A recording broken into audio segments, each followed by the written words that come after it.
بخاری اٹھا کے پڑھیں،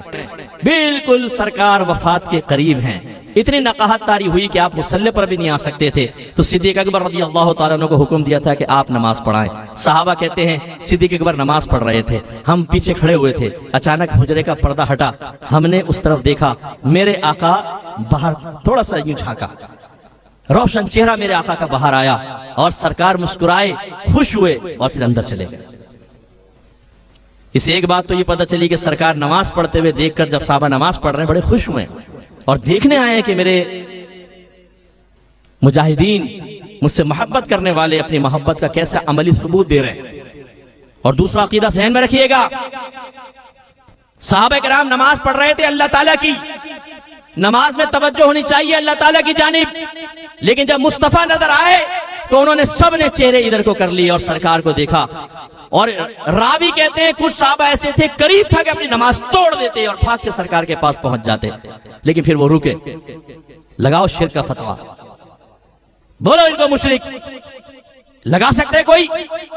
اگر کوئی یہ کہے کہ نماز میں نبی کریم صلی اللہ علیہ وسلم کا خیال لانا اپنے گدھے اور بیل کے خیال میں ڈوب جانے سے بدتر ہے،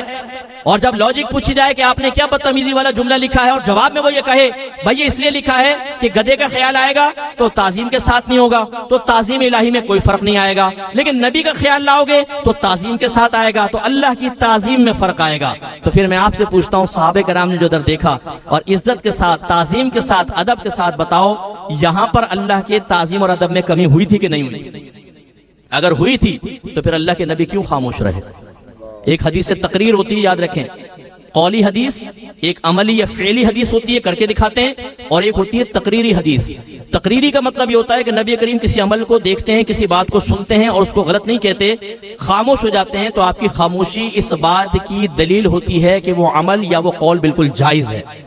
تقریر معنی ہوتا ہے پختہ کرنا، تو گویا کہ اس کے جواز کو آپ اپنی خاموشی سے پختہ کر دیتے ہیں۔ سرکار صلی اللہ علیہ وسلم نے دیکھا اور چلے گئے، یہ نہیں فرمایا جس نے مجھے نماز میں دیکھا اس نے اللہ کی تعظیم میں کمی کی کیونکہ میری طرف عظمت کے ساتھ تعظیم کے ساتھ دیکھا، اپنی نماز کو لوٹاؤ، نو، بلکہ نماز میں نبی کا خیال آنے سے یقیناً صحابہ کی نماز اور باعث برکت ہوئی۔ اور ضمناً میں عرض کر دیتا ہوں، اگرچہ موضوع نہیں لیکن یہ آئے گے تو برکت کے لیے سنیں، سرکار آخری عمر کے سٹیج پر ہیں، بیمار ہو گئے، فرمایا سوری یہ دوسری روایت ہے، دوسری سناتا ہوں۔ سرکار دو قبیلوں میں لڑائی ہو گئی، سرکار صلح کے لیے تشریف لے گئے، ظہر کا وقت آ گیا، اب پتہ نہیں تھا سرکار آئیں گے کہ نہیں، تو صحابہ کرام نے حضرت صدیق اکبر رضی اللہ تعالیٰ عنہ سے عرض کی حضور آپ نماز پڑھائیں، کیونکہ جب سرکار نہیں ہوتے تو سب آپ ہی کو آگے کیا کرتے تھے،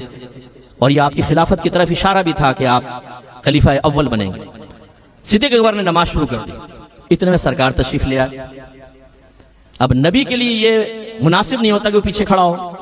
سرکار صفوں کے درمیان سے نکلتے گئے، جہاں سے نکلتے تھے لوگ ہٹتے، سرکار آگے بڑھتے رہے۔ اور راوی کہتے ہیں کہ حضرت صدیق اکبر رضی اللہ تعالیٰ عنہ جب نماز پڑھتے تھے دائیں بائیں بالکل متوجہ نہیں ہوتے تھے، تو صحابہ نے یوں ہاتھ مارنے شروع کیے تاکہ صدیق اکبر کو پتہ چلے سرکار آ گئے ہیں، توجہ ٹوٹل سرکار کی طرف ہو گئی، حتیٰ کہ سرکار مصلی کے قریب آ گئے۔ اب وہ صدیق اکبر نے جب شور ہوا، تھوڑا سا آوازیں زیادہ ہوئی تو دیکھا سرکار کھڑے ہوئے، پیچھے ہٹنا چاہا، سرکار نے اشارہ کیا صدیق پڑھاؤ، لیکن غلام کیسے کھڑا ہو، آقا ساتھ ہیں، پیچھے آ گیا۔ سرکار نے آگے بڑھ کر نماز پڑھائی، جب مکمل ہو گئی تو فرمایا کہ صدیق ہم نے تو آپ کو اشارہ کیا تھا کہ نماز پڑھائیں، کیوں پیچھے آ گئے؟ عرض کی کہ میرے نبی کھڑے ہوں اور ابو قحافہ کا بیٹا نماز پڑھائے۔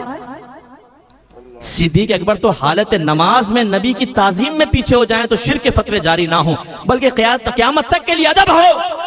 اور کوئی یہ کہے کہ نماز میں نبی کا خیال لائے تو شرک اور بدعت ہو جائے گا، یہ غلط خیال ہے، اس کو نکالنا ہوگا۔